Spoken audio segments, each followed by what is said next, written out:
Jenazah Deden Maulana tiba di Terminal Kargo Bandara Suta.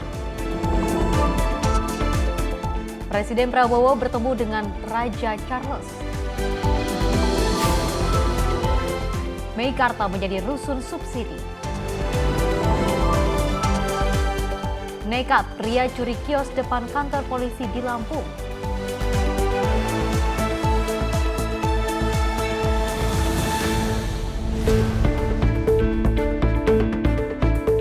Halo pemirsa, selamat malam. Menyapa Indonesia Malam kembali hadir menemani Anda dengan beragam informasi menarik yang akan kami hadirkan untuk Anda. Bersama saya Festi Rahmati, inilah Menyapa Indonesia Malam selengkapnya.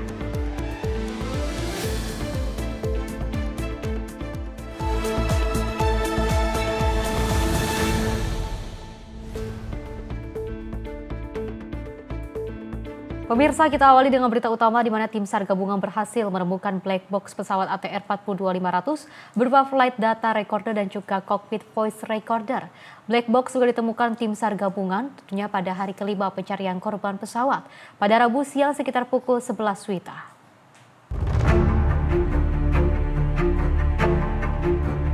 Tim SAR gabungan berhasil menemukan black box pesawat berupa flight data recorder dan cockpit voice recorder dari badan pesawat yang mengalami kecelakaan di wilayah pegunungan Kabupaten Pangkep, Sulawesi Selatan. Black box ini terdiri dari flight data recorder dan cockpit voice recorder. Keduanya ditemukan tim SAR gabungan pada hari kelima pencarian korban pesawat ATR 42500 pada Rabu siang sekitar pukul 11.00 waktu Indonesia bagian tengah. Black box ini merupakan bagian krusial dalam rangkaian penanganan kecelakaan pesawat. Bersyukur bersama pada pukul 11.00 waktu Indonesia Tengah, tim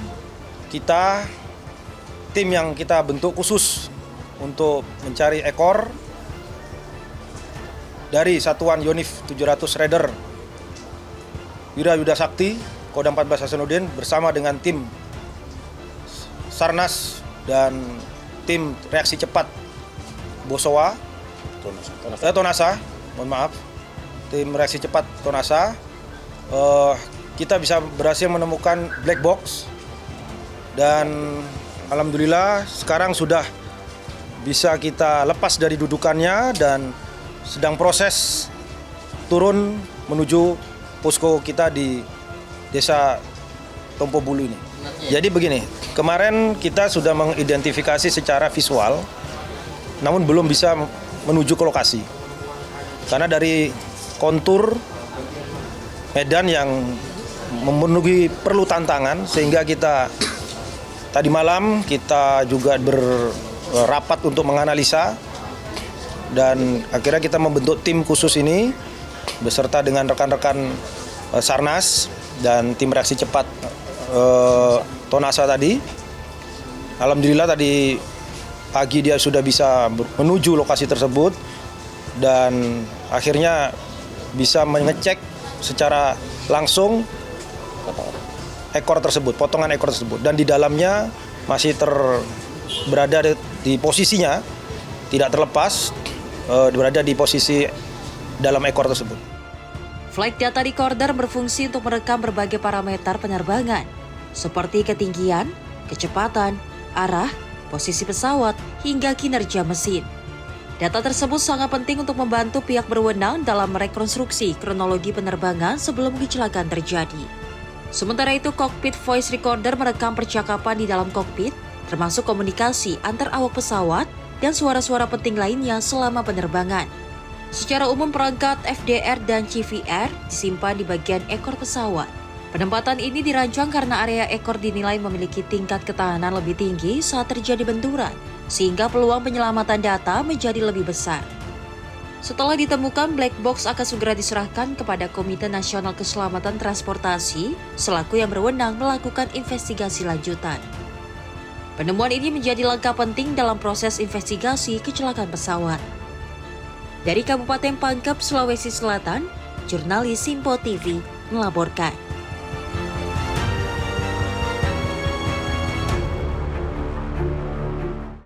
Pemirsa, setelah beberapa hari melewati medan terjal dan juga cuaca ekstrim, korban pertama pesawat ATR 42500 akhirnya berhasil dievakuasi menggunakan helikopter Basarnas pada Rabu pagi dari Pegunungan Lampeso, Kabupaten Pangkep, Sulawesi Selatan. Tentunya pemirsa, usai dievakuasi, jenazah korban ini langsung dibawa ke Lanut Hasanuddin untuk segera dibawa ke Rumah Sakit Bayangkara Makassar guna proses identifikasi.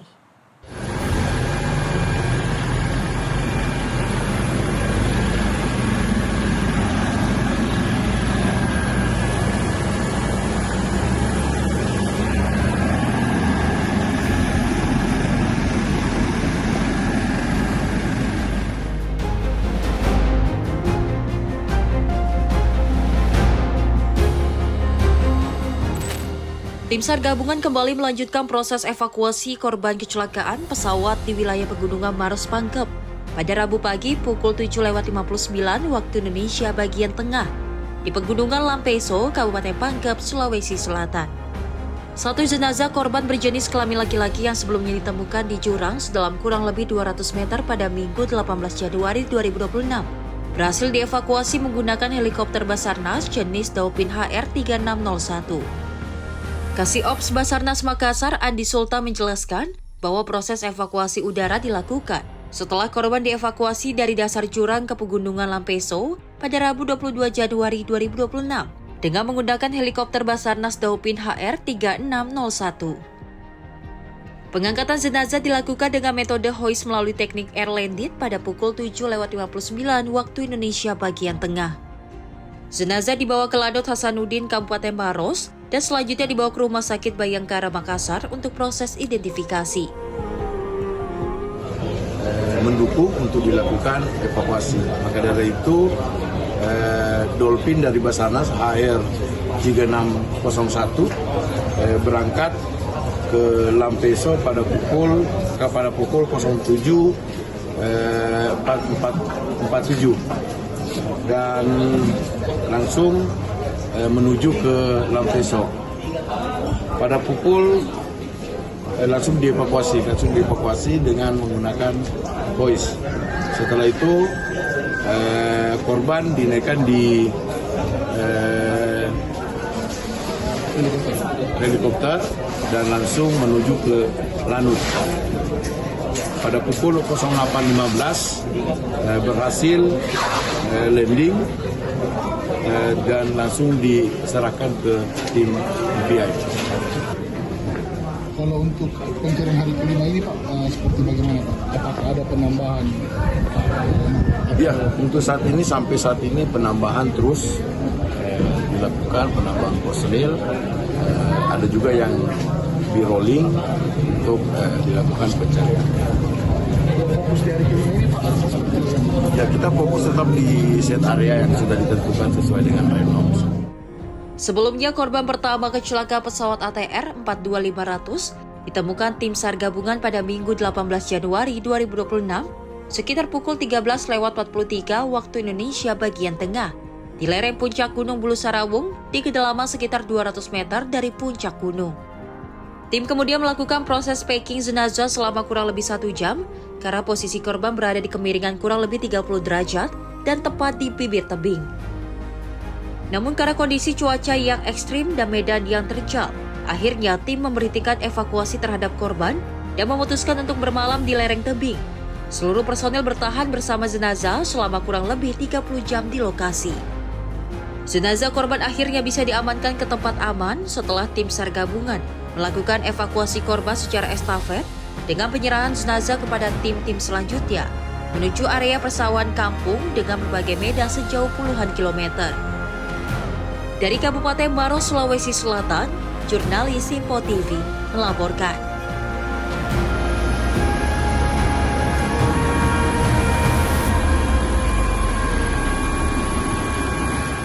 Pemirsa, jenazah penumpang korban dari pesawat ATR 42500 yang jatuh di lereng Gunung Bulu Sarawung, Kabupaten Pangkep, Sulawesi Selatan, yakni Deden Maulana tiba di Terminal Kargo Jenazah Bandara Soekarno-Hatta di Tangerang dan juga pada Kamis pagi. Jenazah Deden Maulana tiba pukul 8:10 yang juga langsung disambut upacara jenazah dari pihak Kementerian Kelautan dan Perikanan. Deden Maulana merupakan salah satu pegawai Kementerian Kelautan dan Perikanan yang menjadi korban atas peristiwa jatuhnya pesawat ATR 42500 di lereng Gunung Bulu Saraung. Setibanya jenazah Deden Maulana di kargo jenazah Bandara Soekarno-Hatta langsung disambut haru sanak keluarga. Selain itu dilakukan upacara kedinasan dengan menyelimuti peti jenazah menggunakan bendera merah putih. Selanjutnya upacara akan dilanjutkan di Sekolah Perikanan di Pasar Minggu. Kemudian rencananya akan dimakamkan di wilayah Garut, Jawa Barat. Alhamdulillah untuk dari semalam sampai tadi pagi ini ya hasil kerjasama dengan koordinasi dengan pihak Human Remainder maupun APSEC ya alhamdulillah berjalan lancar. Untuk yang tadi pagi ini kedatangan dari staf Kementerian Kelautan Perikanan Pak almarhum Deden Maulana. Ya selanjutnya nanti rencana jenazah itu mau dibawa ke Sekolah Perikanan yang di Pasar Minggu. Untuk informasi pemakaman sendiri untuk jenazah pagi hari ini akan seperti apa? Nah untuk almarhum Deden itu nanti rencana kesepakatan keluarga mau dimakamkan di wilayah Garut, Jawa Barat. Kalau untuk tadi malam Kapolres dijelaskan seperti apa pengamanan pemulangan korban seperti apa? Kalau untuk semalam ya alhamdulillah berjalan lancar. Lanjut almarhum dibawa ke rumah duka Green Heaven Fluid. Lanjut pemakaman menunggu keputusan dari pihak keluarga. Ada personil Pak yang sejak malam sampai pagi hari ini. Kalau personil ya, semalam itu ada 10 personil, lanjut dibantu sama rekan-rekan dari APSEC Kargo. Untuk pengamanan dari kepolisian sendiri, apa yang dilakukan Pak dalam pemulangan proses jenazah ini? Ya hanya pengamanan, jangan sampai ada orang-orang yang tidak punya kepentingan memasuki wilayah pergudangan maupun perkargoan. Sebelumnya diketahui pesawat charter jenis ATR 42500 milik Indonesia Air Transport sedang disewa Kementerian Kelautan dan Perikanan pada 17 Januari 2026 lalu. Namun hilang kontak dalam rute penerbangan Yogyakarta-Makassar yang akhirnya sehari kemudian pesawat terkonfirmasi jatuh dan puing-puingnya ditemukan di lereng Gunung Bulu Saraung, Kabupaten Pangkep, Sulawesi Selatan. Hingga saat ini tim SAR gabungan masih melakukan proses pencarian terhadap korban lainnya yang masih belum ditemukan. Mujib Latumairisa melaporkan. Pemirsa, dari tim DVI Polri berhasil mengidentifikasi kembali jenazah korban pertama kecelakaan pesawat ATR 41500 sewaan Kementerian Kelautan dan juga Perikanan di Sulawesi Selatan bernama Deden Maulana. Sementara itu proses identifikasi untuk korban ketiga yang hanya berupa bagian tubuh masih berlangsung intensif.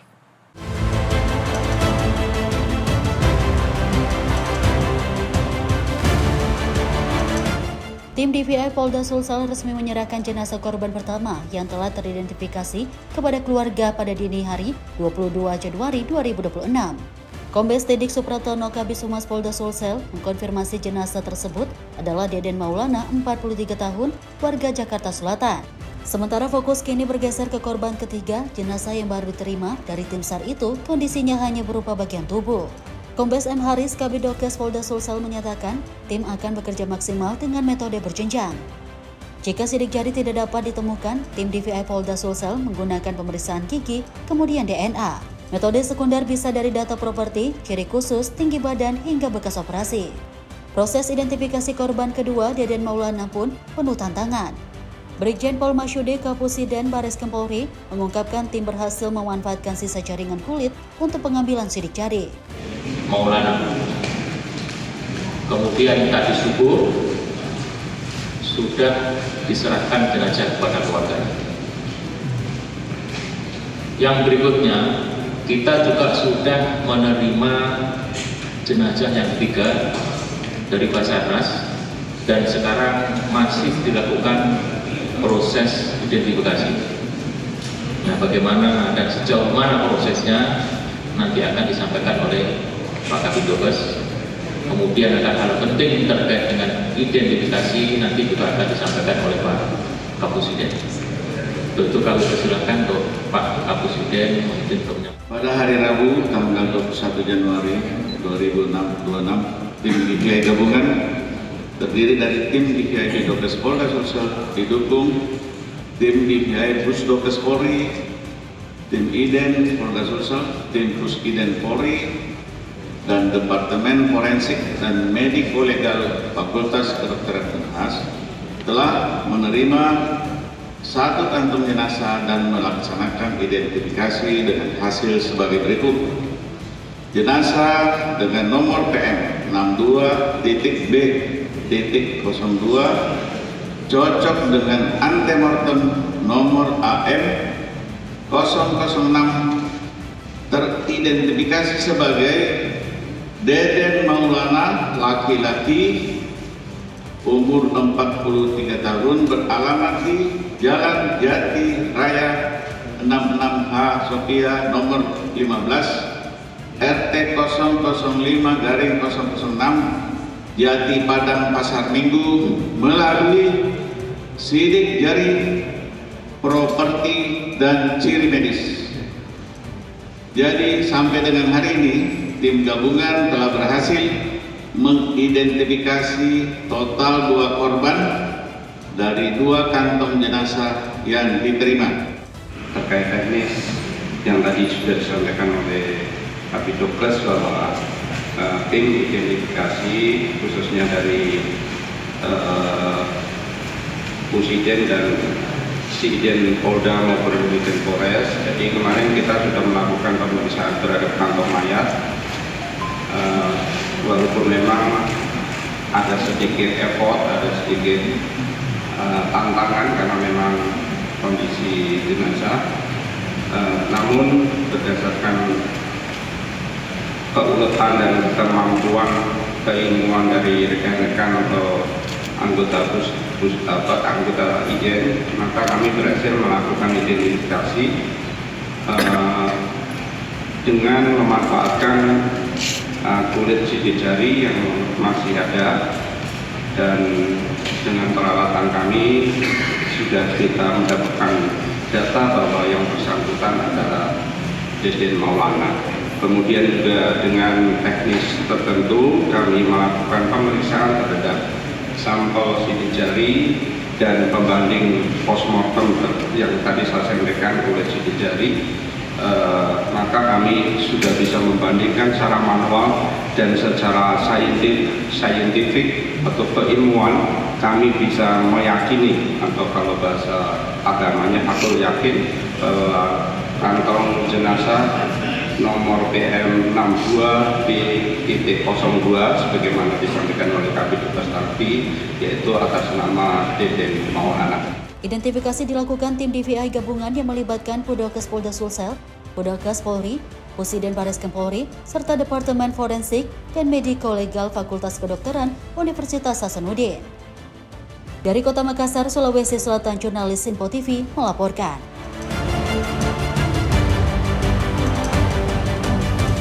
Informasi lainnya, pemirsa, pemukiman warga di Kebonpala, Jatinegara, Jakarta Timur ini terendam banjir setinggi 80 cm. Air luapan dari aliran Kali Ciliwung mulai masuk ke pemukiman warga sejak Kamis pagi.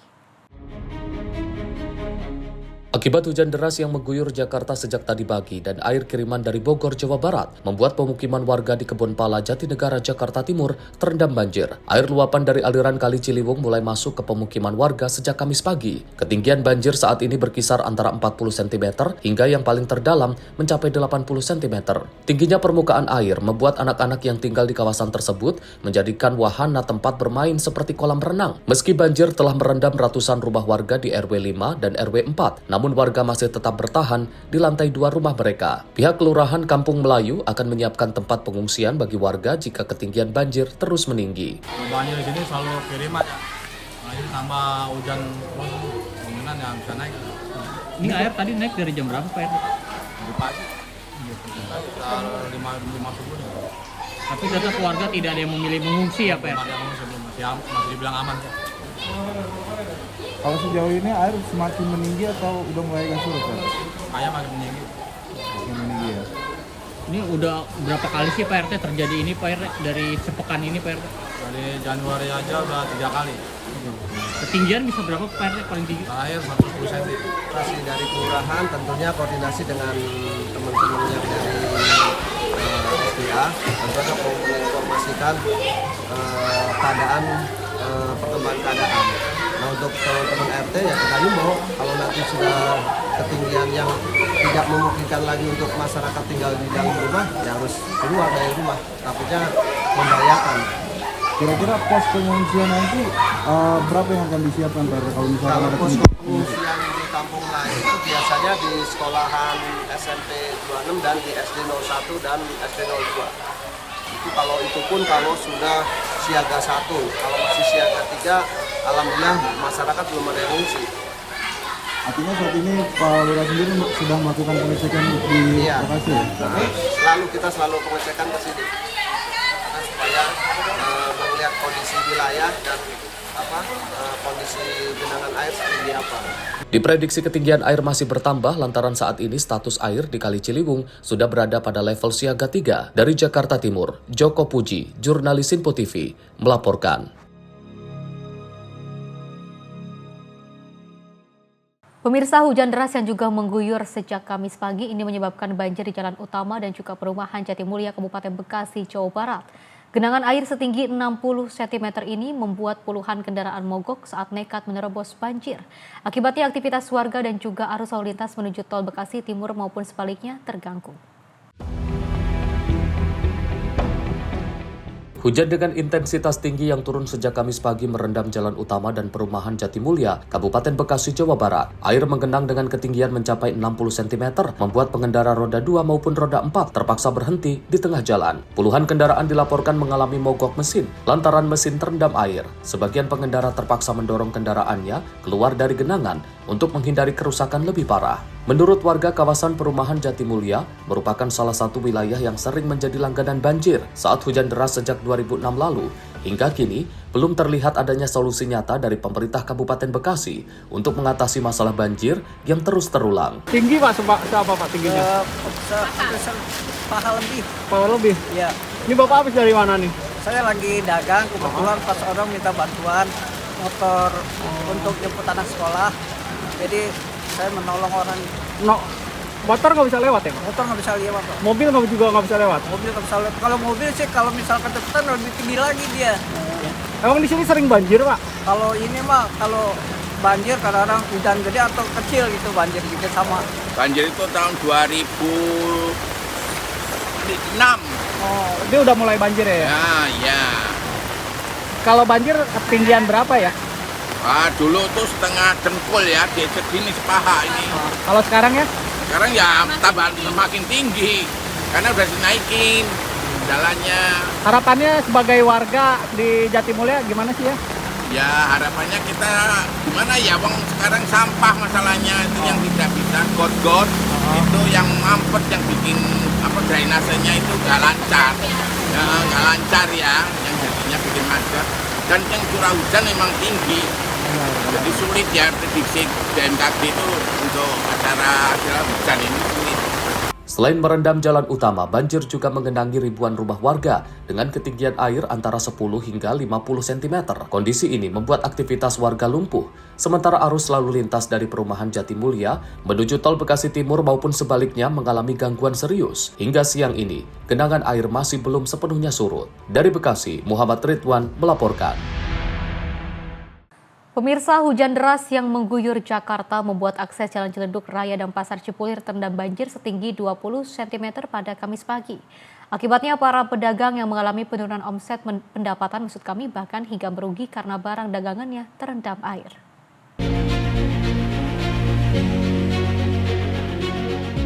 Beginilah kondisi pasar grosir Cipulir yang terendam banjir akibat hujan deras Kamis pagi. Para pedagang terlihat sibuk mengemas barang supaya aman dari banjir yang merendam lokasi mereka berjualan. Menurut Ipeh, salah satu pedagang mengaku banjir yang selalu menggenang setiap hujan diduga akibat mampetnya saluran gorong-gorong yang berada di luar pasar, membuat air kerap masuk ke dalam pasar, berdampak pada aktivitas jual beli para pedagang. Ini air masuk dari jam berapa, Bu? Oh, ini yang kedua kali nih masalahnya, Bang. Yang kedua kali, berarti sebelumnya? Tadi pagi kami buka jam setengah 6. Banjir naik air itu setengah 7. Hujan dari jam 6 lewat 10. Naik airnya dalam 20 menit itu langsung tinggi. Surut-surut mungkin setengah 8-an, jam 8, setengah 8. Baru nih tadi jam 10 naik lagi. Ini yang kedua kali banjir ini.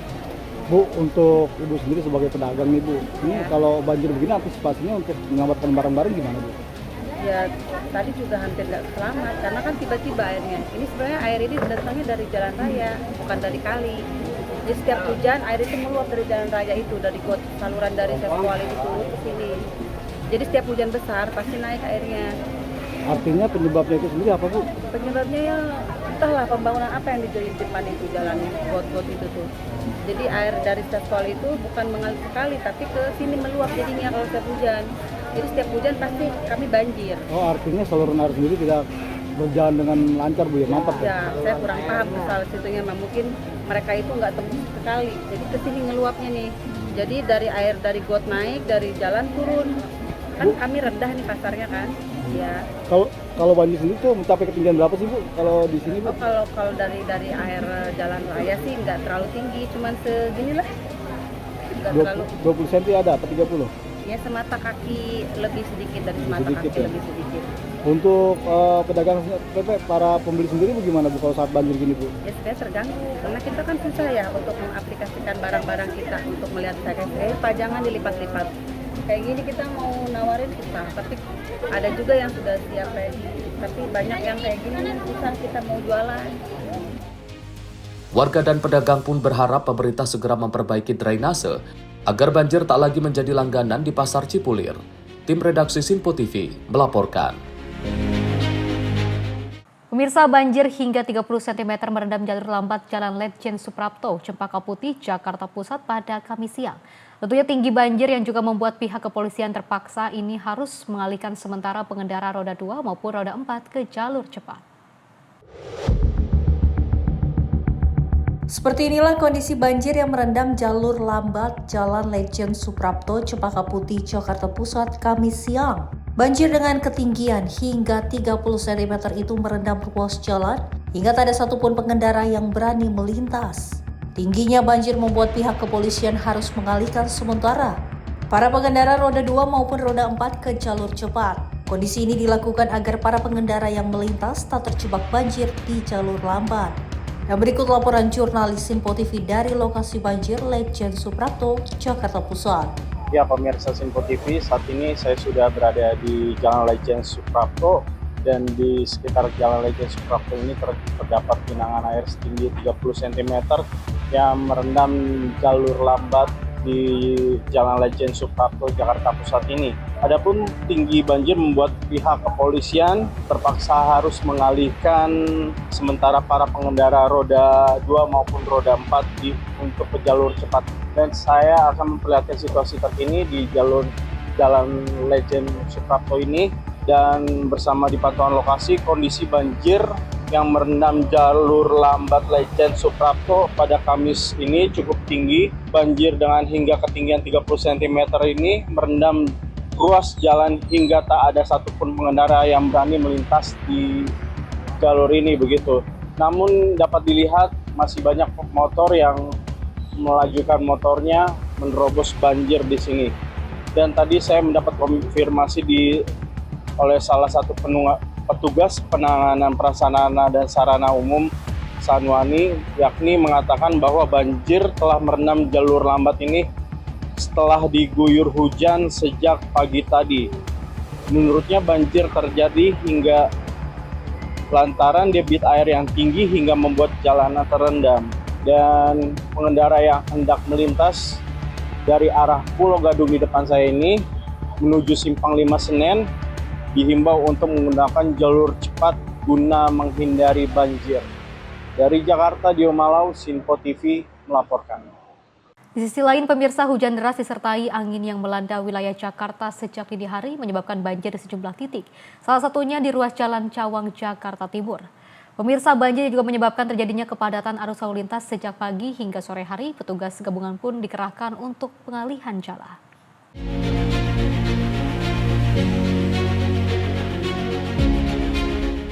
Pemirsa Sinpo TV, hujan yang melanda sejak pagi tadi sekitar pukul 7 pagi hingga siang hari ini menyebabkan kemacetan atau banjir di sejumlah titik di wilayah Jakarta. Dan berdasarkan pantauan kami, memang saat ini kami sedang berada di Jalan DI Panjaitan, Cawang, Jakarta Timur. Di sini sudah terjadi atau adanya genangan banjir ini sekitar tingginya 30 cm, dan juga memang banjir ini menyebabkan kemacetan panjang yang terjadi pada pukul 7 pagi hari tadi hingga siang hari ini sekitar pukul 14.30 waktu Indonesia Barat. Dan memang untuk banjir sendiri ini bisa kita lihat di belakang saya. Ini banjir didominasi genangan air ini berada di sisi kiri dikarenakan memang permukaan yang tidak merata ini menyebabkan sisi kiri jalan ini mengalami genangan air yang cukup tinggi sekitar 25 cm hingga 30 cm. Sedangkan untuk yang di sisi sebelah kanan ini memang masih cukup kering dan bisa dilewati oleh kendaraan-kendaraan, sehingga memang petugas yang sudah berada di lokasi ini mengatur atau melakukan pengalihan jalan untuk agar para kendaraan yang melewati jalan sepanjang Jalan DI Panjaitan ini agar melaju di sisi kanan jalan dan menghindari sisi kiri jalan. Dikarenakan memang jika Anda memaksa untuk melewati sisi kiri jalan ini, maka nantinya kendaraan Anda dipastikan akan mengalami mati mesin atau mogok. Dan pengalihan arus lalu lintas yang disebabkan oleh banjir ini menyebabkan kemacetan ini dari arah PGC Keramat Jati hingga mengarah ke UKI Cawang atau kampus Universitas Kristen Indonesia. Dan memang kendaraan ini didominasi oleh kendaraan truk, bus Transjakarta, kendaraan roda 4 dan juga kendaraan roda 2, sehingga bagi Anda yang ingin melalui jalan sepanjang Jalan DI Panjaitan Cawang Jakarta Timur ini sebaiknya Anda mengalihkan jalan atau lalu lintas untuk menghindari kemacetan yang terjadi di sepanjang Jalan DI Panjaitan. Dan juga memang untuk petugas sendiri ini baru dari petugas kepolisian dan juga kami lihat ini sudah ada petugas TNI yang ikut membantu pengalihan dari arus lalu lintas yang memang sudah mulai padat sejak pagi hari tadi, bahkan hingga sore hari ini masih begitu padat untuk mengarah ke arah Cawang begitu ya. Ini petugas dari Dinas Perhubungan dan kerjasama dengan kepolisian dan juga TNI ini masih melakukan pengalihan jalan. Dan namun untuk Dinas SDA sendiri memang sudah ada di lokasi banjir atau lokasi yang tergenang air, namun untuk penanganannya seperti apa ini kami belum bisa memastikan. Namun untuk informasi yang kami dapatkan ini juga sudah tersedia 2 pompa air yang akan dikerahkan. Namun kami belum bisa memastikan lebih lanjut kapan pompa air ini akan digunakan untuk dilakukan ya penyedotan air dan kemana arah air tersebut akan dilakukan. Sehingga sore hari ini sendiri kepadatan arus lalu lintas ini masih terjadi di sepanjang Jalan DI Panjaitan arah PGC Jakarta arah PGC Keramat Jati menuju ke arah UKI Cawang. Sehingga bagi Anda yang ingin melakukan perjalanan melalui Universitas Kristen Indonesia Cawang ini diharapkan untuk melalui jalan lain untuk menghindari kemacetan yang terjadi dan juga untuk memastikan kendaraan Anda ini tidak mogok di tengah jalan atau mengalami mati mesin. Demikian informasi kali ini dari Jakarta, Sri Dewi Andayani, Mutia Anggiani, Sinpo TV melaporkan.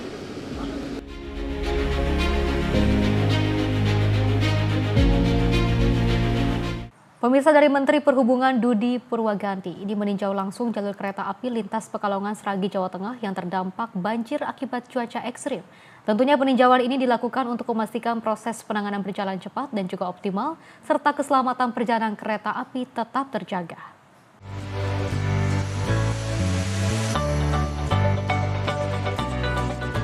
Menteri Perhubungan Dudi Purwaganti meninjau langsung jalur kereta api lintas Pekalongan Sragi yang terdampak banjir akibat cuaca ekstrim.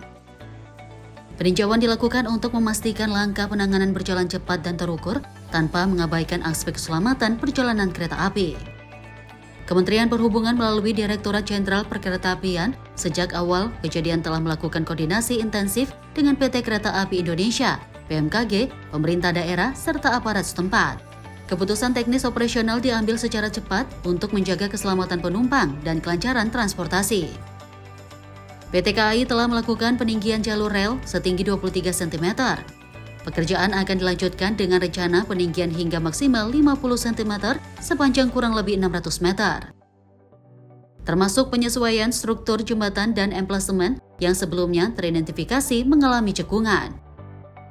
Menteri Perhubungan menyampaikan keprihatinan atas banjir yang terjadi di Jawa Tengah karena berdampak pada keselamatan masyarakat dan operasional transportasi khususnya kereta api. Kita siang ini melihat beberapa titik yang jalur kereta apinya tergenang. Ini adalah bagian dari kita untuk melakukan evaluasi terhadap pelaksanaan Nataru kemarin dan juga persiapan kita dalam menghadapi Lebaran. Jadi beberapa langkah yang sudah dilakukan oleh Direksi PT KAI, langkah-langkah apa yang akan dilakukan yang sifatnya jangka pendek dan juga nanti jangka panjang. Jadi kita harus memikirkan bagaimana mengatasi banjir yang mungkin pada saat ini adalah yang agak sedikit lebih besar ya dibandingkan tahun-tahun sebelumnya.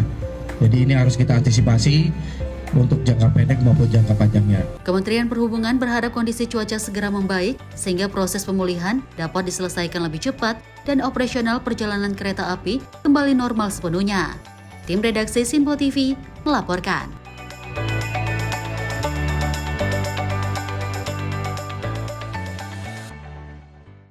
Pemirsa, SPG Malang mulai didistribusikan MBG untuk balita, ibu hamil dan juga menyusui. Informasinya usai jeda berikut ini.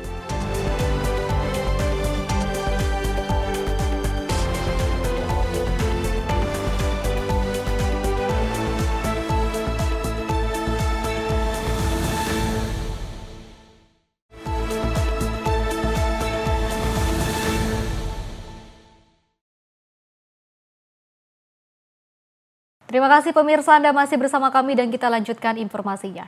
Pemirsa, Presiden Prabowo Subianto bertemu dengan Raja Inggris Charles III di Inggris dalam rangka untuk memperkuat diplomasi lingkungan. Tentunya pertemuan tersebut menegaskan komitmen bersama dalam mendukung upaya konservasi gajah.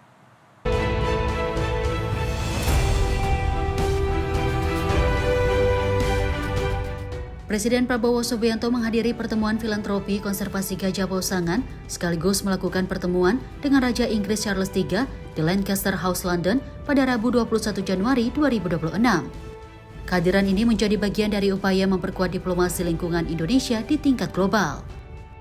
Presiden Prabowo tiba sekitar pukul 10.00 waktu setempat dan disambut utusan khusus Presiden Bidang Energi dan Lingkungan Hidup Hashim Jojo Hadikusumo serta Menteri Kesetaraan Inggris Shema Malhotra.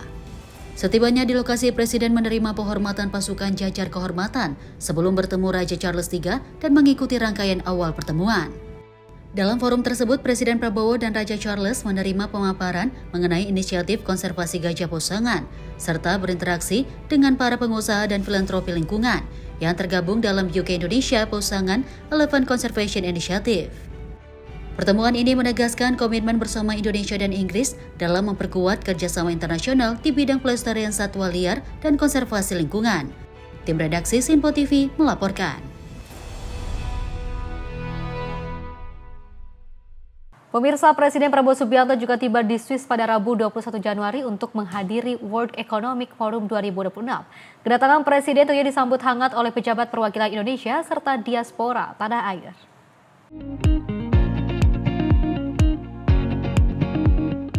Presiden Republik Indonesia Prabowo Subianto memulai agenda internasionalnya dengan tiba di Swiss pada Rabu 21 Januari 2026 guna menghadiri World Economic Forum 2026. Pesawat Presiden dan rombongan mendarat di Bandara Udara Internasional Zurich sekitar pukul 17.30 waktu setempat dan disambut sejumlah pejabat perwakilan Indonesia. Penyambutan di bandara dilakukan oleh Duta Besar RI untuk Konfederasi Swiss, YM Igede Ngurai Swajaya, Atasé Pertahanan KBRI Paris, Marsma TNI Hendra Gunawan, serta jajaran perwakilan Indonesia lainnya.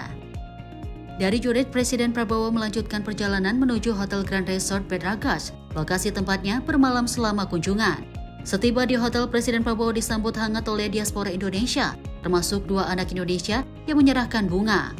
Suasana keakraban tampak saat Presiden membalas sapaan dari seluruh diaspora. Dan mengucapkan selamat datang. Saya senang bahwa Pak Prabowo bisa hadir ke Swiss akhirnya ya, karena kita sudah lama dari tahun lalu juga sudah menantikannya. Kami juga satu rombongan ada 12 orang yang datang sengaja untuk menyambut kehadiran Bapak Prabowo di sini.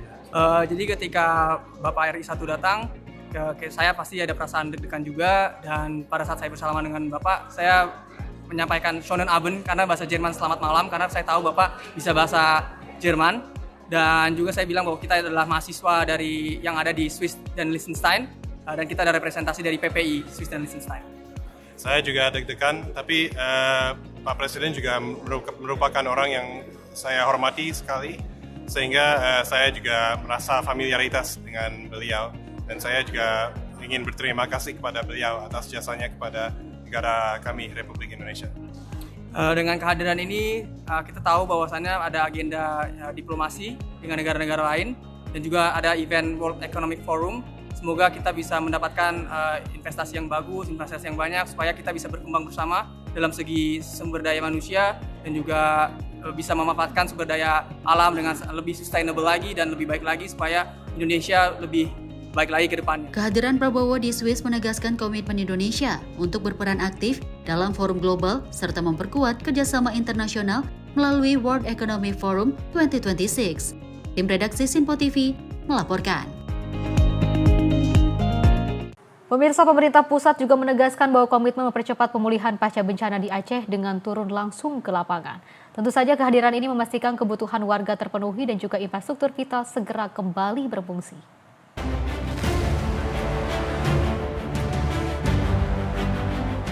Kepala BNPB Letjen TNI Suharyanto bersama Menteri Dalam Negeri Tito Karnavian meninjau penanganan pasca bencana banjir dan longsor di Aceh pada Rabu 21 Januari 2026. Rombongan memulai pengecekan di Kabupaten Pidi Jaya yang masih berstatus tanggap darurat. Di lapangan MTQ Pidi Jaya, Kepala BNPB memeriksa fasilitas publik, termasuk SMA N2 Merede di Kampung Manesahbi, Kecamatan Murah 2. Banjir menimbun sekolah ini dengan material lumpur.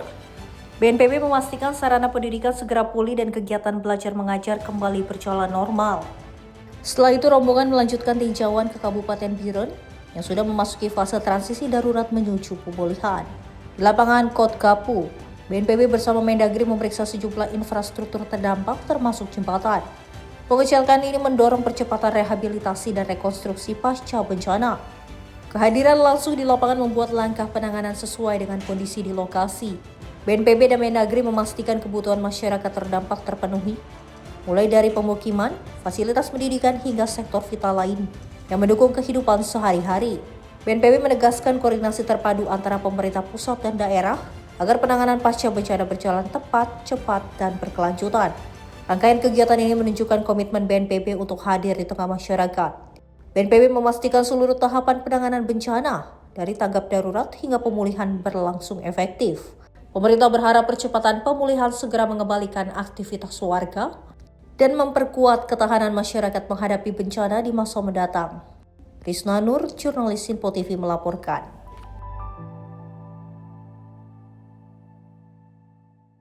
Selain itu, pemirsa, pemerintah bersama dengan DPR RI mendorong percepatan pemulihan sekolah dan juga fasilitas pendidikan di sejumlah wilayah terdampak bencana. Hal itu dilakukan agar proses pembelajaran di Aceh Sumatera dapat kembali berjalan normal. Komisi 10 DPR RI menggelar rapat bersama Menteri Pendidikan Dasar Menengah Republik Indonesia. Salah satu hal yang disoroti dalam rapat yakni kondisi sarana dan prasarana pendidikan pasca bencana. Fokus utama diarahkan pada perbaikan sekolah, fasilitas pendukung, serta kebutuhan dasar siswa yang terdampak. Kementerian Pendidikan Dasar dan Menengah telah menyiapkan anggaran sebesar 4, sekian triliun rupiah untuk pemulihan, rehabilitasi dan revitalisasi sarana prasarana sekolah di wilayah terdampak bencana. Anggaran tersebut mencakup penyediaan perlengkapan sekolah seperti seragam buku hingga pembangunan tenda darurat dan sekolah sementara yang saat ini terus dikebut di 3 provinsi terdampak. Komisi 10 DPR RI memastikan akan terus melakukan pengawasan terhadap penggunaan anggaran dan pelaksanaan program pemulihan agar revitalisasi sekolah dapat segera terrealisasi dan tepat sasaran. Itu yang sedang kami bicarakan hari ini, dan Kementerian Pendidikan Dasar dan Menengah sudah mempersiapkan anggaran 4, sekian triliun untuk melakukan pemulihan, rehabilitasi dan revitalisasi sarana dan prasarana yang ada di sekolah. termasuk perlengkapan sekolah seperti seragam, buku, tenda darurat, sekolah darurat hari ini sedang terus dibangun di 3 provinsi yang terdampak bencana. Kami di Komisi 10 terus mengawasi ini, terus mengawasi penggunaan anggarannya dan terus mengawasi program-program yang sedang dilakukan. Kami ingin memastikan bahwa revitalisasi tersebut segera dilaksanakan. Dari Jakarta, Fani Davariskiano, Simpo TV melaporkan. Pemirsa, Satgas Penanggulangan Bencana Alam Kodam 1 Bukit Barisan merampungkan pembangunan jembatan Aramco di Kelurahan Hutana Bolon, Kecamatan Tuka, Kabupaten Tapanuli Tengah, Sumatera Utara. Tentunya jembatan tersebut kini sudah dapat dilalui kendaraan sehingga akses transportasi dan juga aktivitas masyarakat kembali normal pasca bencana. Satgas Gulbelcal Kodam 1 Bukit Barisan menyelesaikan pembangunan jembatan Aramco di lingkungan 4 Kelurahan Hutana Bolon. Jembatan ini dibangun sebagai akses penghubung penting bagi warga yang sebelumnya terputus akibat bencana. Usai dinyatakan rampung, jembatan sudah dapat dilalui kendaraan roda 2 maupun roda 4. Dalam proses penyelesaian, prajurit TNI melaksanakan pembersihan badan jalan, pengecatan blok dan pilar jembatan, serta pemasangan bendera merah putih sebagai simbol semangat kebangsaan. Masyarakat setempat pun menyampaikan terima kasih dan apresiasi atas kerja keras TNI yang telah merampungkan pembangunan jembatan Aramco tersebut. Warga menilai kehadiran jembatan sangat membantu aktivitas sehari-hari, terutama dalam memperlancar transportasi dan mendukung kegiatan ekonomi pasca bencana. Kami warga desa Segiring-Giring mengucapkan banyak terima kasih kepada TNI Angkatan Darat, khususnya Bapak Kasat Maruli Simanjuntak yang telah rela membangun jembatan untuk kelancaran menuju desa Segiring-Giring. Dan harapan kami Bapak, semoga jembatan ini ataupun jalan menuju Segiring-Giring bisa dilalui agar kami bisa beraktivitas seperti biasanya dan hasil-hasil yang ada di desa kami bisa dapat kami bawa. Jihan Nabila, Simpo TV melaporkan. Pemirsa, krisis air bersih melanda sejumlah wilayah di Aceh pasca banjir bandang dan tanah longsor. Tentunya TNI Angkatan Darat melalui program Manunggal Air membangun ratusan sumur bor untuk memenuhi kebutuhan dasar masyarakat yang terdampak. Akibat bencana hidrometeorologi yang terjadi beberapa waktu lalu, sejumlah sumber air bersih warga di Provinsi Aceh rusak dan tercemar. Merespon kondisi tersebut, TNI Angkatan Darat melalui program Manunggal Air hadir memberikan solusi nyata dengan membangun sumur bor di daerah terdampak. Pembangunan sumur bor dilaksanakan oleh Satuan Paldam Iskandar Muda dengan total 105 titik yang tersebar di Kabupaten Pidi, Pidi Jaya, Biren, Aceh Utara, Aceh Timur, dan Aceh Tamiang. Hingga saat ini, 76 titik sumur bor telah selesai dibangun dan sudah dimanfaatkan langsung oleh masyarakat untuk kebutuhan sehari-hari seperti mandi, mencuci, memasak, dan sanitasi. Adapun setiap sumur bor dilengkapi fasilitas MCK serta menggunakan sumur bor dalam dengan kedalaman 30 hingga 40 meter dan pompa submersible untuk menjamin kualitas air yang aman dan berkelanjutan. TNI Angkatan Darat terus mempercepat penyelesaian seluruh titik sumur bor sebagai bentuk tanggung jawab kemanusiaan agar masyarakat tidak lagi kesulitan mendapatkan air bersih pasca bencana. Jihan Nabila, jurnalis Simpo TV melaporkan. Informasi lainnya, pemirsa, SPG di Kota Malang mulai menyasar menu bergizi bagi kelompok B3 atau balita, ibu hamil dan juga menyusui. Distribusi diberikan sebanyak 2 kali dalam sepekan dengan menu sesuai kajian ahli gizi.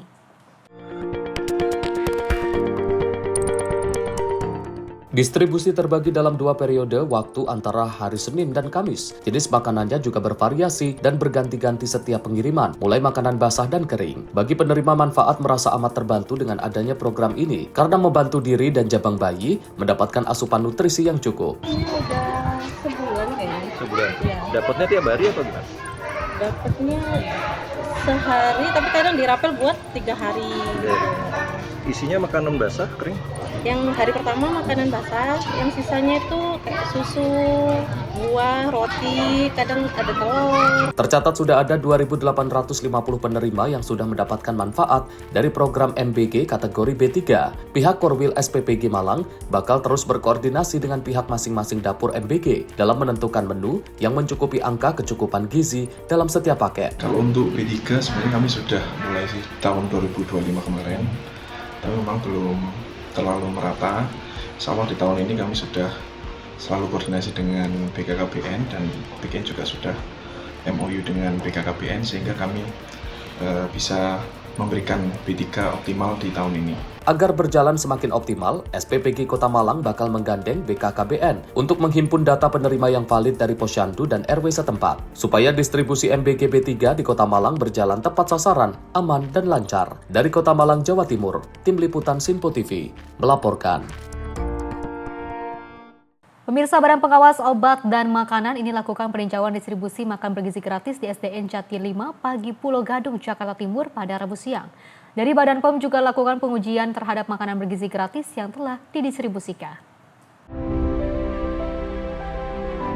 Pelaksanaan program makan bergizi gratis mulai mendapatkan pengawalan ketat dari Badan Pengawas Obat dan Makanan BPOM. Kepala BPOM Tarina Ikrar meninjau langsung proses pendistribusian makanan bergizi gratis di SD Negeri Jati 05 Pagi, Jakarta Timur bersama jajarannya Rabu siang. Petugas BPOM sempat mengambil sampel makanan yang didistribusikan ke SD Negeri Jati 05 Pagi untuk diuji keamanan makanan dari kontaminasi bakteri di mobil laboratorium milik BPOM. Usai memeriksa sampel makanan, Kepala BPOM memasuki kelas dan menyapa para siswa sekolah. BPOM memberi penyuluhan serta pengawasan makanan bergizi gratis, mulai dari keamanan pengolahan makanan di dapur SPPG hingga pendistribusian ke siswa sekolah. Badan POM ini sebagai langkah konkret bahwa Badan POM akan bergerak di seluruh Indonesia ya. Sebagai contoh, pada hari ini kami melakukan kunjungan. Tadi pagi, subuh-subuh, kami sudah datang ke SPPG, tepatnya SPPG di Aslok yang ada di Cipinang. Dan kami periksa semuanya mulai dari, karena berdasarkan Peraturan Presiden nomor 115, Badan POM ditugaskan mulai dari bahan baku, kandungan gizi, terus pelatihan, edukasi masyarakat, termasuk pengawasan dari termasuk SPPG-nya sampai ke distribusinya, dan termasuk untuk mitigasinya kalau terjadi sesuatu. Nah, dari konteks itulah yang kami lakukan, khusus sudah lakukan pelaksanaan apa yang disebut dengan di SPPG tadi. Di dapurnya sekarang kita lakukan bagaimana distribusinya, bagaimana penyajiannya, dan bagaimana sampai ke ada anak sekolah, dan bagaimana supaya anak sekolah ini tetap aman. Dan kami cek semuanya, mulai setelah didistribusi, kemudian sampai dibagikan ke anak-anak, termasuk bagaimana anak-anak itu bisa memakan. Nah, kami temukan di sini anak-anak yang ada yang fobia sama nasi, diganti lauknya menjadi kentang. Demikian juga ada yang anak-anak tadi yang alergi sama ikan atau seafood, diganti dengan ayam. Nah, jadi sampai sedetail itu. Kemudian tahapan berikutnya, selain itu juga tahapan berikutnya yaitu bagaimana sebelum makan dia harus cuci tangan secara bergantian untuk makan. Jadi prosedurnya sudah semua standar, dan oleh karena itu kami lakukan edukasi. Selain sekolahnya kita edukasi, masyarakat kita edukasi, kita juga berikan buku. BPOM juga memastikan pelaksanaan MBG di seluruh Indonesia telah memenuhi syarat standar keamanan pangan. Dari Jakarta Timur, Joko Puji, jurnalis Sinpo TV, melaporkan. Pemirsa, dari Presiden Prabowo Subianto ini melalui Satgas Penertiban Kawasan Hutan resmi mencabut izin 28 perusahaan yang terbukti melakukan pelanggaran. Pencabutan izin dilakukan karena perusahaan terbukti melanggar dan juga mengakibatkan bencana alam di 3 provinsi di Sumatera. Menteri Sekretaris Negara Prasetyo Hadi menyampaikan pasca terjadinya bencana hidrometeorologi di Aceh, Sumatera Utara, dan Sumatera Barat, Satgas PKH mempercepat proses audit terhadap perusahaan yang terindikasi melakukan pelanggaran atas kerusakan lingkungan. Sebelumnya dalam rapat terbatas yang dipimpin Presiden melalui virtual dari London pada Senin lalu, Presiden Prabowo Subianto telah mendapatkan laporan dari Satgas PKH terkait dengan hasil investigasi terhadap perusahaan yang terindikasi melakukan pelanggaran. Dari hasil laporan, Presiden Prabowo melalui Satgas Penertiban Kawasan Hutan resmi mencabut izin 28 perusahaan yang terbukti melakukan pelanggaran. 28 perusahaan terdiri dari 22 perusahaan berusaha pemanfaatan hutan-hutan alam dan hutan tanaman seluas 1.010.592 hektar. Selain itu, 6 perusahaan di bidang tambang perkebunan dan perizinan pemanfaatan hasil hutan kayu. Berdasarkan laporan tersebut, Bapak Presiden mengambil keputusan untuk mencabut izin 28 perusahaan yang terbukti melakukan pelanggaran. Jadi kami ulangi, berdasarkan laporan tersebut, Bapak Presiden mengambil keputusan untuk mencabut izin 28 perusahaan yang terbukti melakukan pelanggaran. 28 perusahaan tersebut terdiri dari 22 perusahaan berusaha pemanfaatan hutan atau PBPH hutan alam dan hutan tanaman seluas 1.010.592 hektar serta 6 perusahaan di bidang tambang, perkebunan, dan perizinan berusaha pemanfaatan hasil hutan kayu atau PBPHHK. Dari Jakarta, Dio Balau, Simpo TV melaporkan. Pemirsa, Presiden Prabowo Subianto menghadiri forum bisnis dan juga investasi di Lancaster House, London, 20 Januari 2026. Kehadiran dari Presiden Prabowo Subianto dalam forum tersebut menegaskan komitmen Indonesia untuk memperkuat kerjasama ekonomi dan investasi strategis dengan Inggris. Presiden Indonesia Prabowo Subianto berada di London untuk menghadiri forum bisnis dan investasi yang digelar di Lancaster House pada Selasa 20 Januari 2026.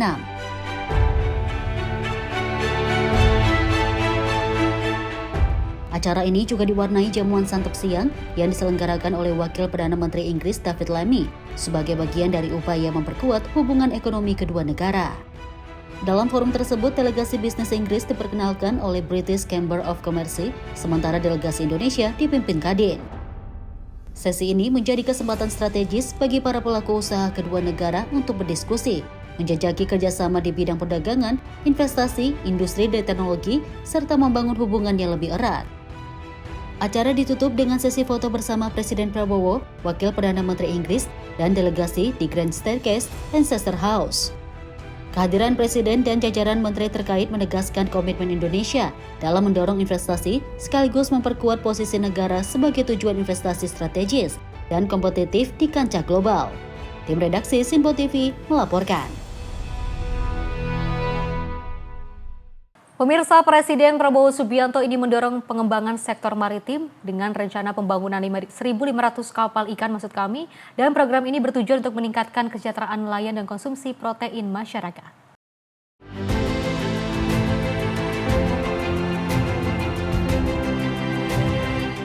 Presiden Prabowo Subianto menegaskan pentingnya pengembangan sektor maritim saat bertemu dengan Perdana Menteri Inggris Keir Starmer di London.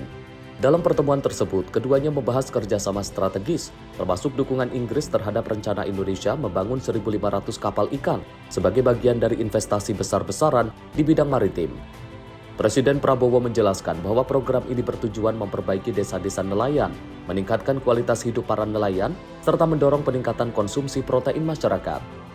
Ia menekankan bahwa inisiatif ini sangat strategis karena dapat mempercepat pertumbuhan ekonomi Indonesia, khususnya di sektor maritim. Lebih lanjut, Presiden Prabowo mengingatkan bahwa 3/4 wilayah Indonesia adalah laut, sehingga potensi maritim sangat besar.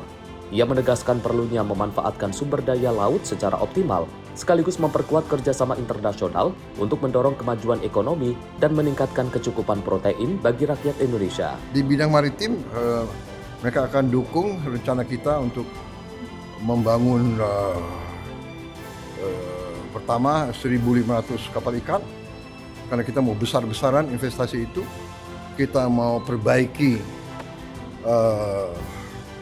desa-desa nelayan kita ingin meningkatkan kualitas hidup para nelayan kita ingin meningkatkan konsumsi protein rakyat kita. Jadi ini sangat strategis bagi kita. Ya, ini sangat akan mempercepat pertumbuhan dan kemajuan ekonomi kita khususnya di bidang maritim. Dan saya ingatkan 3/4 tanah air kita itu adalah laut, ya. Dan konsumsi protein kita oleh rakyat kita masih terlalu rendah. Kita ingin tingkatkan untuk lebih baik lagi.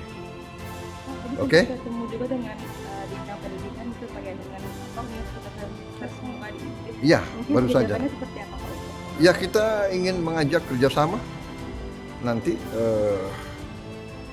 mereka sudah banyak kerjasama dengan UI, Gajah Mada, dengan banyak universitas. Mereka juga sudah punya kampus di kita. Ada di Singosari, ada di Bandung, di bidang yang kita butuh, bidang digital, bidang teknologi, ya. Jadi ya kita ingin mempercepat, kita ingin mengejar, kita harus punya tingkat pendidikan yang setinggi-tingginya, sederajat dengan yang terbaik di dunia. Oke? Terima kasih. Ya. Thank you. Tim redaksi Sinpo TV melaporkan. Pemirsa, pemerintah pastikan haji 2026 aman dan nyaman. Informasinya usai jeda berikut ini.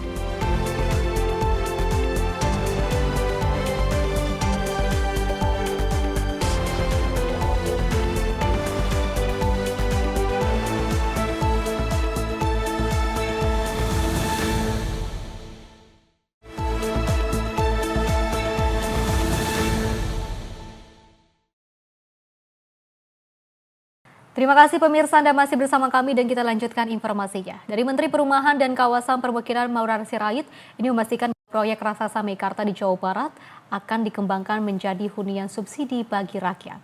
Tentunya kepastian ini didapat usai Kementerian PKP berkonsultasi dengan KPK terkait status hukum dan juga perizinan proyek tersebut.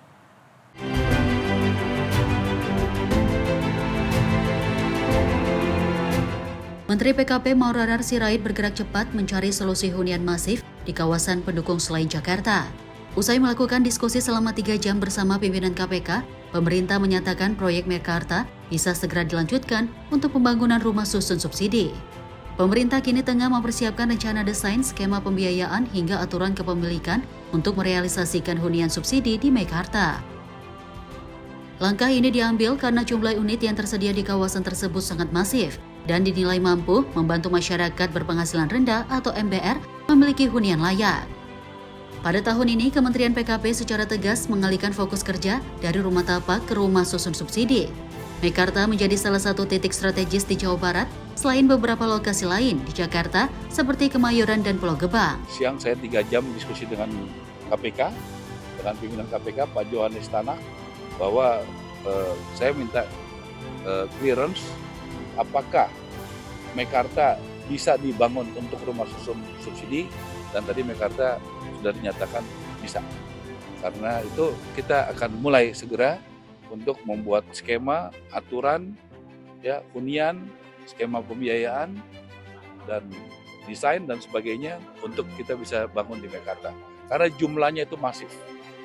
Jadi kita akan segera jalan di kota-kota besar di Indonesia ini. Seluruh proses pembangunan di Meikarta dipastikan akan mengikuti aturan hukum yang berlaku serta diawasi oleh BPKB dan Kejaksaan.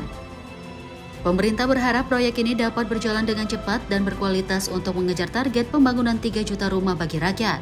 Dari Jakarta, Dio Malau, Sinpo TV melaporkan.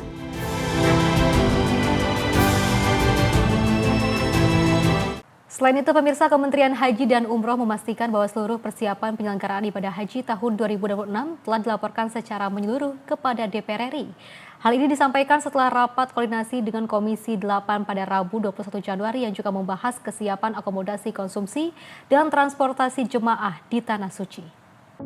Dalam rapat kerja bersama Komisi 8 DPR RI, Menteri Haji dan Umroh Muhammad Irfan Yusuf menyampaikan kesiapan layanan utama untuk jemaah haji, mulai dari akomodasi hotel, penyediaan konsumsi, hingga sarana transportasi selama berada di Tanah Suci. Transportasi jemaah telah dirancang menyeluruh mulai dari pergerakan antar kota Mekah dan Madinah, perjalanan menuju Arafah dan Mina, hingga layanan pendukung lainnya. Irfan turut menegaskan bahwa faktor ekonomi global seperti pergerakan nilai tukar rupiah terhadap dolar dan rial Saudi telah diantisipasi sejak dini oleh PKH Haji. Langkah tersebut diambil agar di penyelenggaraan ibadah haji tahun 2026 dapat memberikan pelayanan terbaik serta memberikan rasa aman nyaman bagi seluruh jemaah.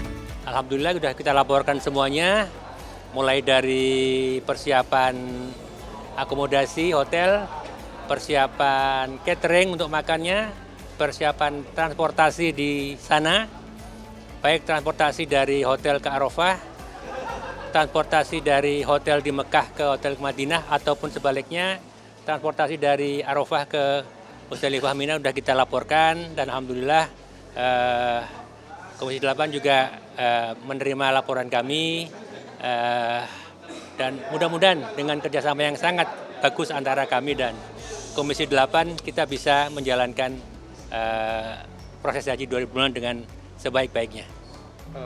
Gus, ini kan ada pergerakan nilai tukar rupiah, apakah berpengaruh juga kepada BP yang dibayarkan, ada kenaikan atau tidak? Kemudian ini kan udah turun 2 juta ya. Pergerakan dolar maupun real terhadap rupiah itu sudah diantisipasi oleh teman-teman BPKH, dan kami tidak ikut dalam hal itu, dan teman-teman sudah mengantisipasinya sejak beberapa bulan yang lalu. Dari Jakarta, Fani Davariskiano, Simpo TV melaporkan. Pemirsa, guna memastikan pergerakan jemaah haji lancar khususnya saat arus jemaah dari Arafah menuju Musdalifah dan juga Mina, PPIH Arab Saudi ini akan mengoptimalkan penempatan pos serta personil berpengalaman di Mina. Sejumlah rencana dan juga pemetaan pun telah dilakukan guna kesuksesan jalannya ibadah haji pada tahun ini.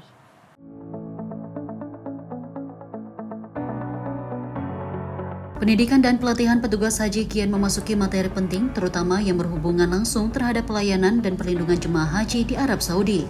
Kepala Dinas Pembinaan Mental TNI Angkatan Laut Laksamana Pertama TNI Harun Ar-Rashid menyebut Kementerian Haji dan Umroh akan mengoptimalkan peran petugas haji pada pos-pos yang telah ditentukan. Hal tersebut disampaikan Laksma Harun saat memberikan materi di hadapan 1.600 petugas haji Arab Saudi di Asrama Haji Pondok Gede, Jakarta. Berbekal pengalamannya sebagai Kepala Satuan Operasi Armuna pada momen Haji 2025 lalu, tahun ini pihaknya telah menyusun rencana strategis agar pelayanan kepada jemaah di Mina dapat berlangsung lancar, salah satunya dengan menempatkan petugas haji, baik dari unsur linjam maupun petugas lain yang telah menunaikan ibadah haji. Menurut Harun, langkah tersebut dinilai lebih efektif dalam menyambut dan memantau pergerakan jemaah, khususnya saat arus jemaah dari Arafah menuju Musdalifah dan selanjutnya ke Mina. Ini agar pelayanan di Mina maksimal, oleh karena itu kita memiliki rencana bahwa petugas baik itu dari unsur linjam maupun juga dari yang lainnya yang sudah berhaji, kita akan langsung drop dari pemondokan atau hotel yang ada di Mekah menuju langsung ke Mina. Nanti berbarengan dengan jamaah-jamaah yang juga nanti bergerak menuju ke Arafah. Jadi nanti petugas itu langsung bergerak ke Mina. Tujuannya apa?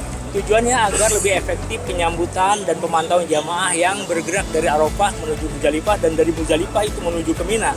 Sehingga diharapkan pos-pos yang nanti ditanggung-jawabi oleh teman-teman kita PPIH ini bisa maksimal memberikan pemantauan, peninjauan dan juga bantuan-bantuan yang dibutuhkan oleh jamaah kita yang melakukan jamarot di malam pertama.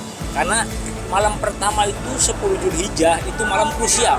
Semua jamaah menuju ke situ sehingga berpotensi terjadi kepadatan, terjadi kelelahan dan juga terjadi hal-hal yang bisa membuat jamaah kita membutuhkan pertolongan. Disitulah kita anggap lebih efektif nanti untuk ada pos-pos dari jamaah yang sudah berhaji atau petugas yang sudah berhaji.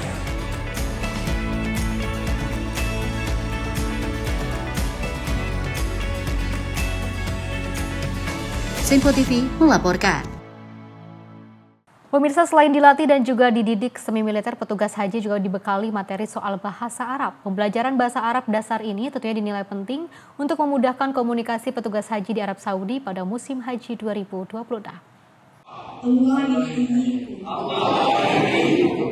Dan Islam.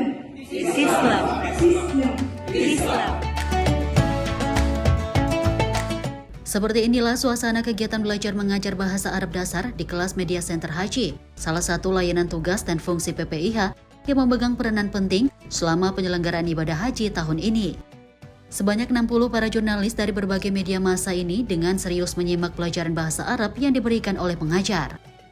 Pengajar bahasa Arab Anin mengatakan pembelajaran bahasa Arab ini sangat penting guna mendukung komunikasi selama bertugas di Arab Saudi. Mau belajar bahasa Arab yang lebih gampang, kita harus setiap hari dengar bahasa Arab. Walau 1 jam. Ulangi dengar dan kita ulangi juga baca Arab. Ya. Ingin semuanya bisa bahasa Arab, bisa berkenalan dan bisa berbicara orang-orang di sana. Kenapa? Karena insya Allah tugas haji akan lancar. Dan insya Allah. Targetnya itu ya bisa mengerti ketika bertanya ada jawaban gitu ya. Benar.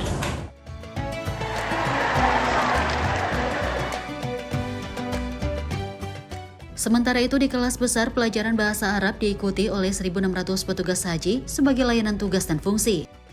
Materi pelajaran bahasa Arab yang diberikan adalah bahasa sehari-hari, bahasa percakapan, dan bahasa sapaan yang nantinya kerap akan digunakan selama berada di Tanah Suci. Salah satu pengajar memberikan trik dan tips belajar cepat bahasa Arab yang mudah dihafal dan dipahami. Yang pertama, hafalkan kosakata. Kemudian kita ucapkan kosakata yang kita hafalkan. Baru kemudian kita rangkai dalam bentuk kalimat sederhana. Kalimat sederhana yang kita rangkai tadi, kita praktekkan dalam kehidupan sehari-hari. Ngomong dengan kawan, ngomong dengan orang Arab kalau ada. Atau kalau nggak dapat, kita bisa ngomong depan cermin dengan kita sendiri. Yang penting bahasa Arab itu terucap dari mulut kita, gitu. Kemudian juga kita sebagai tambahannya kita bisa melihat TV, sosial media, seperti itu. Dengan adanya pembelajaran bahasa Arab selama 20 hari, diharapkan petugas haji siap jika sewaktu-waktu ada masalah dalam pelayanan terhadap jemaah di Arab Saudi. Ferdi Setiawan, Asrama Haji Pondok Gede, Jakarta, Sinpo TV melaporkan.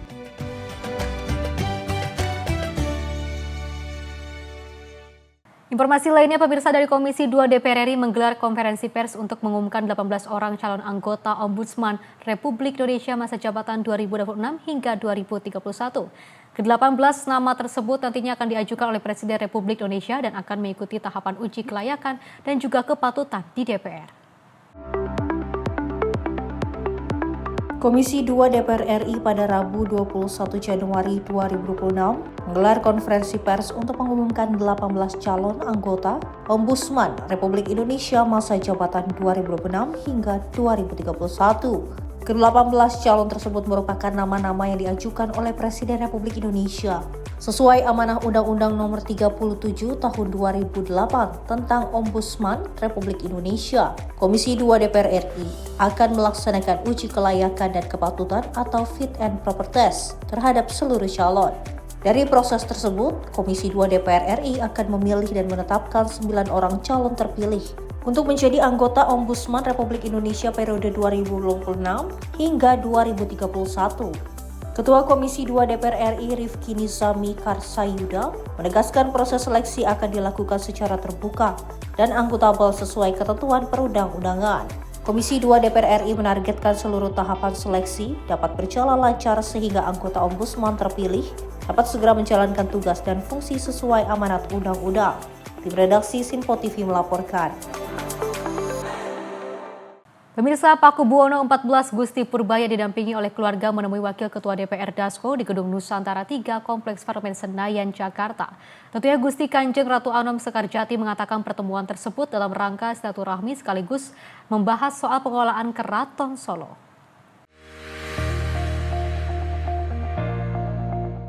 Paku Buwono 14 Purbaya dan keluarga menemui Wakil Ketua DPR Dasko di Kompleks Parlemen Senayan, Jakarta pada Rabu siang. Purbaya datang didampingi sang kakak Gusti Kanjeng Ratu Anom Sekarjati dan ibundanya Gusti Kanjeng Ratu Asiwinarni. Selain menjalin silaturahmi, GKR Anom Sekarjati mengatakan dalam pertemuan tersebut juga disinggung soal konflik Keraton Solo yang belum lama ini menarik perhatian publik. Pihaknya menyatakan meminta arahan dalam pertemuan itu. Dirinya berharap Keraton Solo dapat saling rukun ke depannya, terutama untuk mengembangkan Keraton Solo bersama. Atas bahwa Sinuwun Paku Buwono 14 sudah ditunjuk. Semoga nanti ke depannya dengan pemerintah kita bisa bekerja sama dengan baik untuk mengelola keraton, terus kemudian untuk memeliharanya memelihara keraton dan lain sebagainya. Jadi ini hanya bentuk silaturahmi, kemudian nanti dari situ bisa dilanjutkan dengan kerjasama dengan pemerintah, itu saja. Tadi sempat dibahas nggak juga, karena kan beberapa waktu ini ada perhatian nasional, ada ribut-ribut di Solo nih, mungkin ada itu nggak dibahasnya, Bu? Kalau itu saya ya mungkin ada sedikit pembahasan seperti itu, karena tidak bisa dipungkiri memang yang kemarin terjadi itu sesuatu yang menjadi berita nasional ya. Tetapi itu kami hanya mohon arahan saja dari pemerintah, kami harus seperti apa. Nah, saya kira pasti juga sama ya dengan kakak saya tadi, karena juga kami di sini berniat bersilaturahmi, diberikan masukan-masukan juga tetap supaya nanti keraton bisa tetap berjalan dengan baik dan selalu pasti ada musyawarah ya Mbak Ju ya. Saya kira itu. Boleh dijelaskan yang tadi yang ikut pertemuan siapa aja Mas yang dari Solo? Ini kami tadi bertiga. Boleh disebut siapa aja? Ada kakak saya, ibu saya, dan saya. Ini Gusti Kanjeng Ratu Pakubono, istri dari Pakubono 13 almarhum. Kemudian ini Sinuwun Pakubono 14. Kemudian saya kakak Sinuwun Gusti Kanjeng Ratu Anom Sekarjati. Dari Jakarta, Sri Dewi Andayani, Dava Rizkiano, Simpo TV melaporkan. Informasi lainnya, pemirsa, badai salju besar melanda kota Petropavlovsk-Kamensky di timur jauh Rusia. Akibatnya aktivitas warga lumpuh dan juga pemerintah daerah menetapkan status darurat. Timbunan salju bahkan dilaporkan mencapai lebih dari 10 meter, cukup tinggi untuk menutup pintu dan juga jendela bangunan bertingkat rendah. Kota Petropavlovsk-Kamensky di semenanjung Kamchatka, Rusia, dilanda badai salju ekstrim selama beberapa hari berturut-turut. Akibatnya, hampir seluruh wilayah kota tertimbun salju tebal, membuat aktivitas warga lumpuh total. Data meteorologi menunjukkan bahwa kawasan ini mengalami curah salju tertinggi dalam 30 tahun terakhir, dengan intensitas hujan salju yang memecahkan rekor untuk periode yang sama. Kombinasi angin kencang dan badai salju menyebabkan stasiun cuaca setempat mencatat ketebalan salju hingga 1,71 meter. Bahkan, di lereng yang menghadap arah angin, timbunan salju dilaporkan mencapai lebih dari 10 meter. Cukup tinggi untuk menutup pintu dan jendela bangunan bertingkat rendah. Rekaman video memperlihatkan warga Petropavlovsk-Kamensky berusaha menggali mobil mereka yang tertimbun timbunan salju tebal setelah badai hebat melanda kawasan tersebut. Gubernur wilayah Kamchatka, Vladimir Solodolima, mengumumkan status darurat di ibu kota regional. Sejumlah layanan bus dibatalkan, penundaan penerbangan dilaporkan, serta rapat komisi tanggap darurat digelar untuk menangani dampak badai. Kementerian Situasi Darurat Rusia melaporkan, petugas penyelamat telah dipanggil setidaknya 11 kali untuk membantu penanganan dampak badai. Petugas membersihkan rumah warga dengan keterbatasan mobilitas dan para pensiunan, membuka jalur evakuasi dan atap bangunan, serta membantu petugas ambulans dalam mengangkut pasien ke fasilitas kesehatan. Tim redaksi Simpo TV melaporkan. Pemirsa, rekaman drone yang juga memperlihatkan kota Nuuk, ibu kota Greenland, berselimut salju tebal pada Selasa 20 Januari 2026. Pemandangan alam Arktik ini hadir di saat Greenland menjadi pusat perhatian politik global.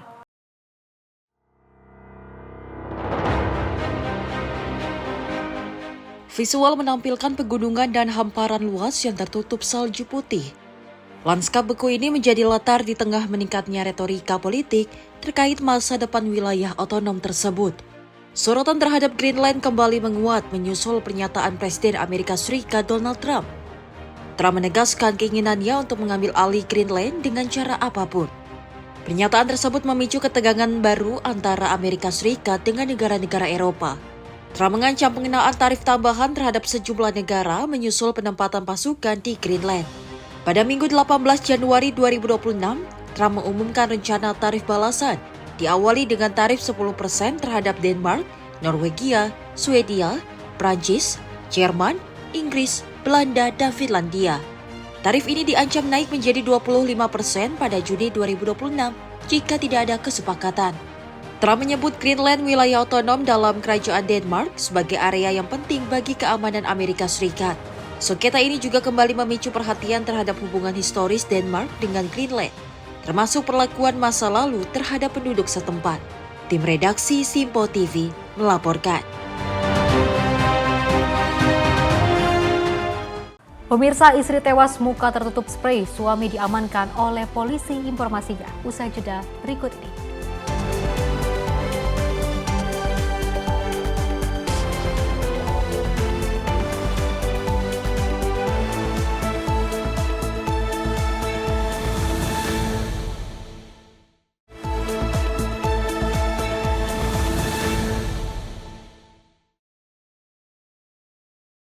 Pemirsa, Anda masih menyaksikan Menyapa Indonesia Malam dan kita lanjutkan informasinya. Dari aparat Reskrim Polres Lampung Timur, ini menangkap seorang pria yang juga diduga membobol kios yang berada tepat di depan kantor polisi.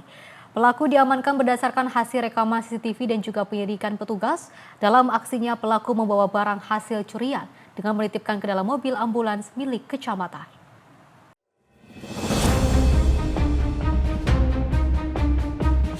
Rekaman CCTV memperlihatkan aksi pelaku pencurian berinisial HS warga Kecamatan Jabung saat membobol salah satu kios di Kecamatan Sukadana, Kabupaten Lampung Timur. Meski lokasi kios berada tepat di depan Mapolres Lampung Timur, pelaku terlihat tenang merusak bagian bawah kios dan juga berhasil menggondol 1 unit mesin pres, minuman serta sebuah blender.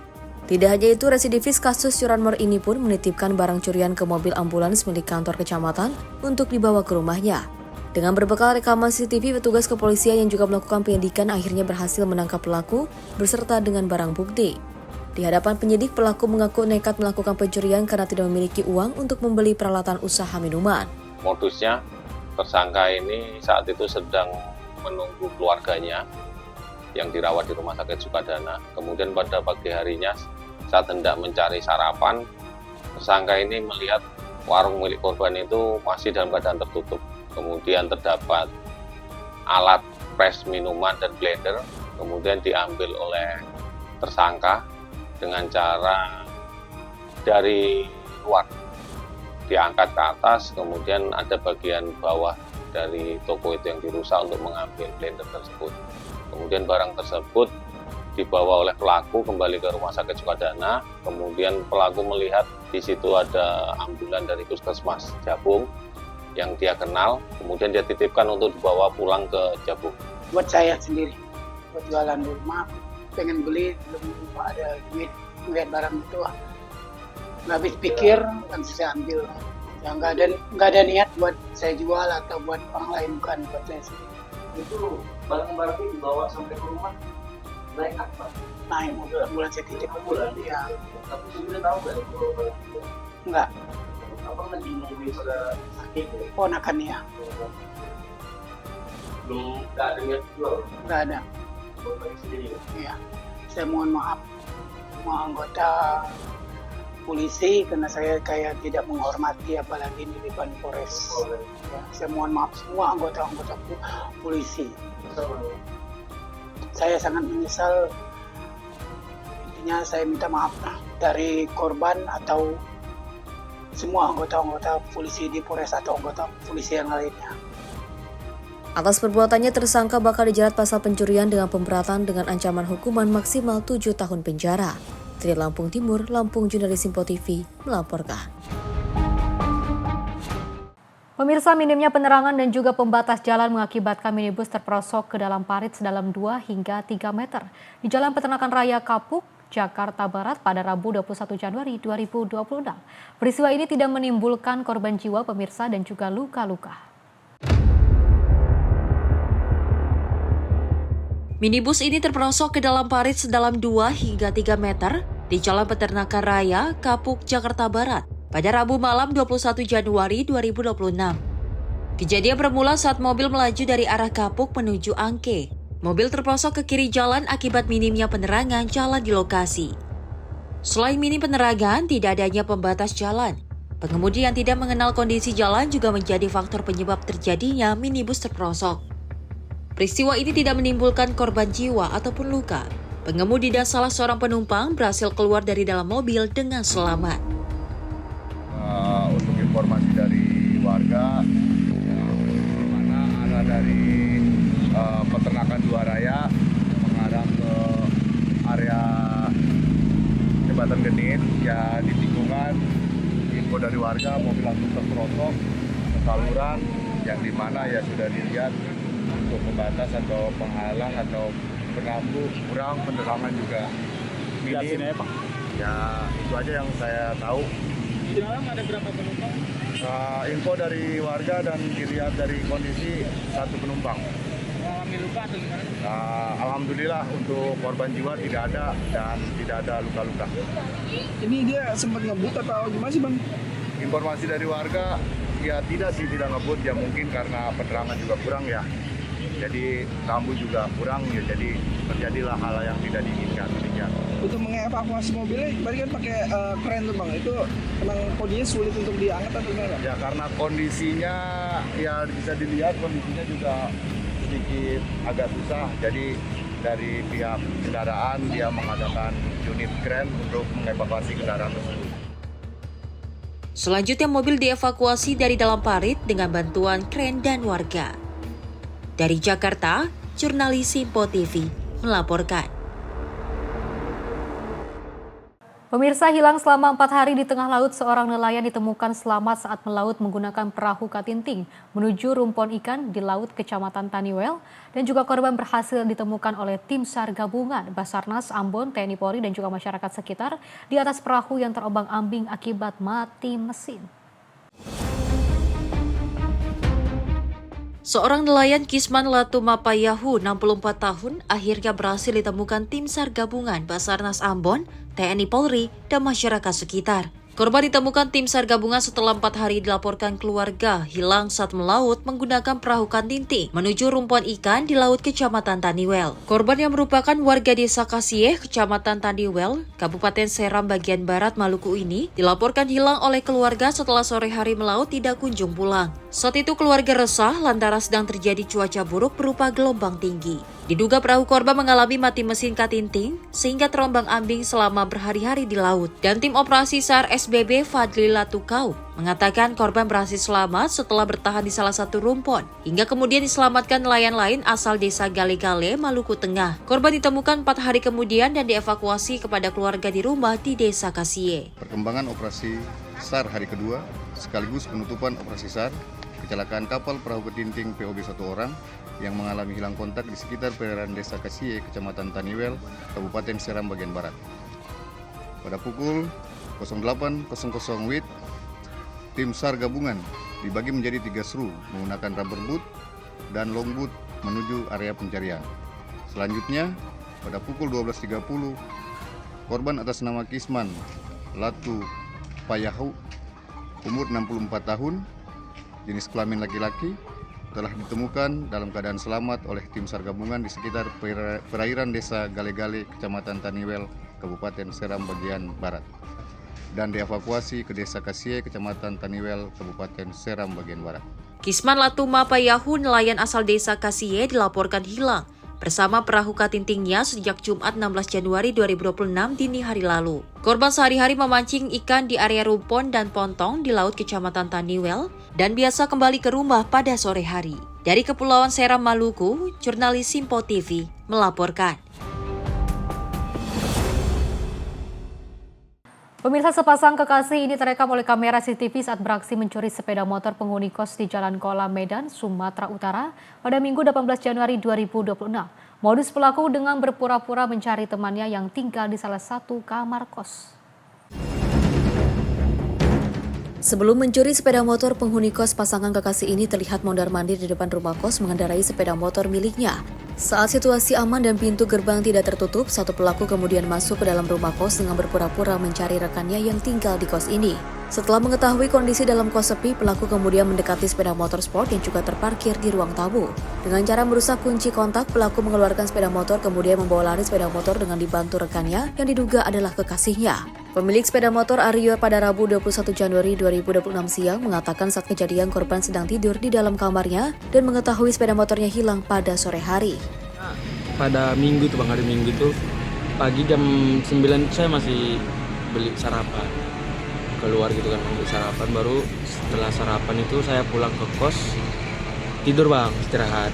Kalau dilihat dari CCTV itu Bang, yang masuk ke dalam kos itu 1 orang Bang, cuman dari CCTV kos lain 2 orang, satu yang membawa kereta saya itu kemungkinan perempuan.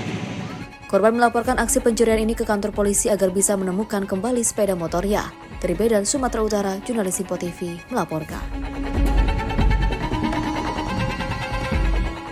Peristiwa lainnya, pemirsa, seorang anak laki-laki berusia 10 tahun dilaporkan meninggal dunia setelah tenggelam di saluran irigasi di Jalan Nur Aksa, Kota Makassar pada Rabu 21 Januari 2026.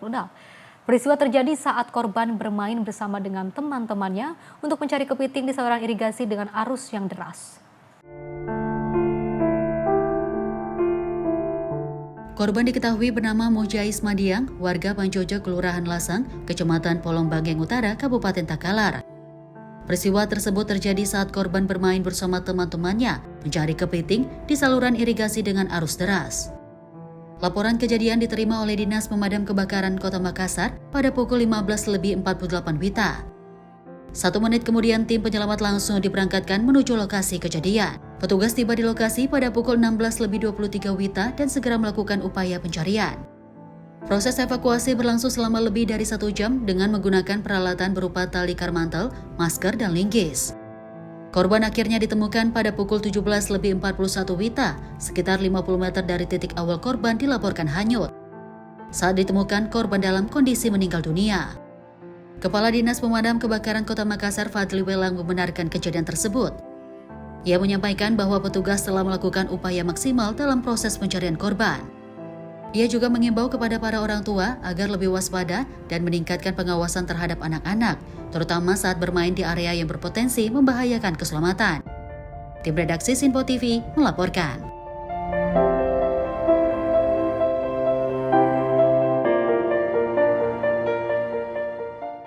Pemirsa, seorang penumpang balita di atas KMP Ambu-Ambu tujuan Kepulauan Mentawai mengalami sesak nafas pada Rabu 21 Januari 2026. Tim SAR gabungan ini akhirnya kemudian melakukan gerak cepat dengan evakuasi dari tengah perairan terbuka. Di tengah kegelapan, tim SAR gabungan melakukan aksi heroik menembus perairan Pulau Siporang. Sebuah operasi evakuasi medis darurat dilakukan terhadap seorang balita yang mengalami sesak napas di atas kapal feri KM Ambu-Ambu pada Rabu 21 Januari 2026. Korban diketahui bernama M. Alfarizi, seorang balita berusia 4 tahun.